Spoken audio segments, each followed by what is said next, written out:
ہیں دیکھیں ہمیں یہ گناہ کا تصور کیوں پیدا ہوتا ہے، اس پہ ندامت کیوں پیدا ہوتی ہے؟ اس لیے کہ اللہ اس کے رسول نے ایک چیز کو گناہ قرار دیا، منع کیا۔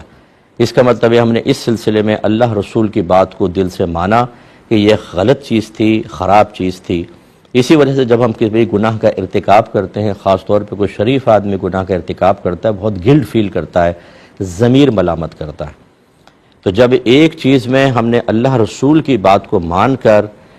اس کو گناہ تسلیم کیا، گناہ ہو گیا تو ندامت بھی محسوس کر رہے ہیں، تو پھر دوسری چیز میں بھی اللہ اس کے رسول کی بات کو مانیں۔ اور وہ کیا ہے کہ اللہ نے بھی ارشاد فرمایا قرآن میں، نبی کریم صلی اللہ علیہ وسلم کی احادیث کا مفہوم بھی یہی ہے کہ جو اپنے گناہ سے تائب ہو جاتا ہے، اللہ تبارک و تعالیٰ اس کے گناہ کو ختم کر دیتا ہے۔ اگرچہ گناہ میں بالکل بے ادبی کا پہلو بھی ہے، نافرمانی کا پہلو بھی ہے، جس وقت وہ گناہ کر رہا ہوتا ہے گویا کہ اللہ تعالیٰ اس کے رسول کے حکم کو بڑا معمولی سے سمجھ رہا ہوتا ہے، لیکن خود اللہ رسول نے اس کو اسپیس دیا ہے کہ اگر تم توبہ کر لو گے تو سرکار نے فرمایا کہ التائب من الذنب کمن لا ذنب لہ، اپنے گناہ سے توبہ کرنے والا ایسا ہے جیسے اس نے گناہ کیا ہی نہیں ہے۔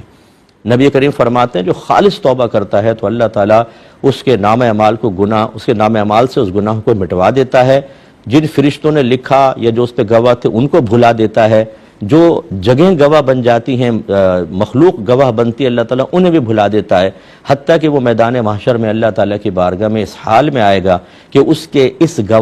گناہ پر کوئی گواہ نہیں ہوگا۔